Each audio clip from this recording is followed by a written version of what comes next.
अस्सलाम वालेकुम दोस्तों, आज मैं बताने जा रहा हूँ कि बादशाह औरंगज़ेब ने कैसे एक हिंदू लड़की के साथ इंसाफ किया। जैसा कि मैंने पिछली कहानी में आपको बताया था कि शिवाजी और औरंगज़ेब के बीच जो लड़ाई हुई थी, लड़ाई धर्म की नहीं बल्कि सत्ता की लड़ाई थी। मेरा वो वीडियो देखने के लिए आप डिस्क्रिप्शन में जा सकते हैं। मैंने डिस्क्रिप्शन में उस वीडियो का लिंक डाल दिया है, आप वहाँ पर जाकर उसको वो वीडियो देख सकते हैं। औरंगज़ेब आलमगीर की हुकूमत में काशी बनारस में एक पंडित की लड़की थी जिसका नाम शकुंतला था। उस लड़की को एक मुसलमान जाहिल सेनापति ने अपनी हवस का शिकार बनाना चाहा और उसके बाप से कहा कि तेरी बेटी को डोली में सजाकर मेरे महल पे 7 दिन में भेज देना।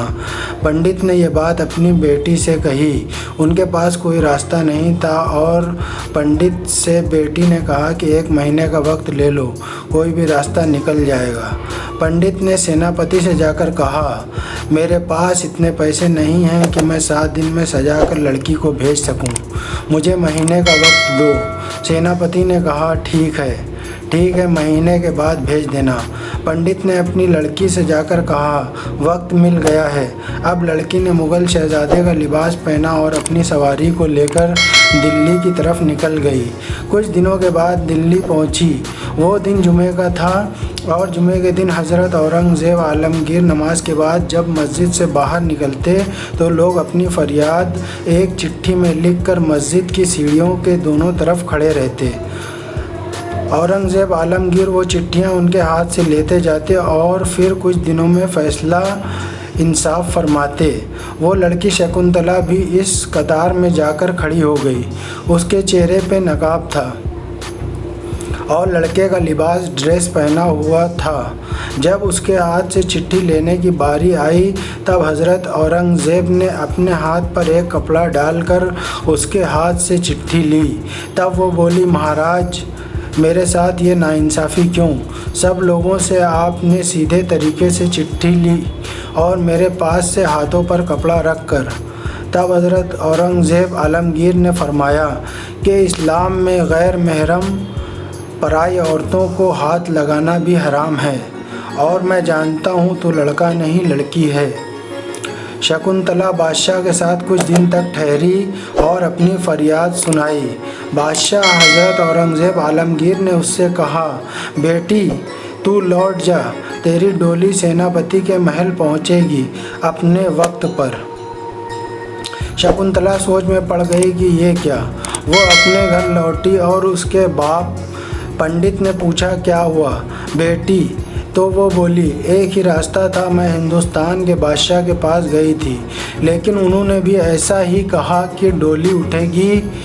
लेकिन मेरे दिल में एक उम्मीद की किरण है, वो ये है कि मैं जितने दिन वहाँ रुकी बादशाह ने मुझे 15 बार बेटी कहकर पुकारा था और एक बाप अपनी बेटी की इज़्ज़त नीलाम नहीं होने देगा। फिर वो दिन आया जिस दिन शकुंतला की डोली सज धज के सेनापति के महल पहुंची।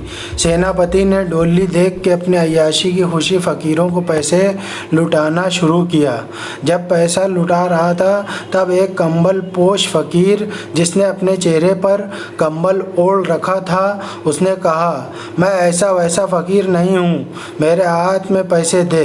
उसने हाथ में पैसे दिए और उन्होंने अपने मुँह से कंबल हटाया तो सेनापति देखकर हक्का बक्का रह गया, क्योंकि उस कंबल में कोई फ़कीर नहीं बल्कि हज़रत औरंगज़ेब आलमगीर ख़ुद थे। उन्होंने कहा कि तेरा एक पंडित की लड़की की इज़्ज़त पे हाथ डालना मुसलमान हुकूमत पे दाग लगा सकता है और आप हज़रत औरंगज़ेब आलमगीर ने इंसाफ फरमाया। 4 हाथी मंगवा कर सेनापति के दोनों हाथ और पैर बांधकर अलग अलग दिशा में हाथियों को दौड़ा दिया गया और सेनापति को चीर दिया गया। फिर आपने पंडित के घर पर एक चबूतरा था, उस चबूतरे के पास 2 रकात नमाज नफिल शुक्राने की अदा की और दुआ की कि ऐ अल्लाह, मैं तेरा शुक्रगुज़ार हूँ कि तूने मुझे एक गैर इस्लामिक लड़की की इज़्ज़त बचाने के लिए, इंसाफ करने के लिए चुना। फिर हज़रत औरंगज़ेब आलमगीर ने कहा, बेटी 1 गिलास पानी लाना। लड़की पानी लेकर आई। तब आपने फरमाया कि जिस दिन दिल्ली में मैंने तेरी फरियाद सुनी थी उस दिन से मैंने कसम खाई थी कि जब तक तेरे साथ इंसाफ नहीं होगा, पानी नहीं पीऊँगा। तब शकुंतला के बाप और काशी बनारस के दूसरे हिंदू भाइयों ने उस चबूतरे के पास एक मस्जिद तामीर की, जिसका नाम धनेडा की मस्जिद रखा गया, और पंडितों ने ऐलान किया कि ये बादशाह औरंगज़ेब आलमगीर के इंसाफ की खुशी में हमारी तरफ से इनाम है। और सेनापति को जो सज़ा दी गई वो इंसाफ एक सोने की तख्त पर लिखा गया था, जो आज भी धनेडा की मस्जिद में मौजूद है। तो दोस्तों, ये थी हज़रत औरंगज़ेब आलमगीर की एक हिंदू लड़की के साथ इंसाफ की कहानी। औरंगज़ेब आलमगीर की हुकूमत के ऐसे बहुत से किस्से हैं जो इतिहास की किताबों में दबा दिए गए। वो एक कुशल और इंसाफ पसंद शासक थे। तो दोस्तों, मेरी ये कहानी आपको कैसी लगी कमेंट बॉक्स में ज़रूर बताएं। मेरे चैनल को सब्सक्राइब करें, लाइक करें और बेल के बटन को प्रेस कर दें, जिससे मेरी आने वाली वीडियो आप तक पहुंच सके। धन्यवाद। जय हिंद, जय भारत, अस्सलाम वालेकुम।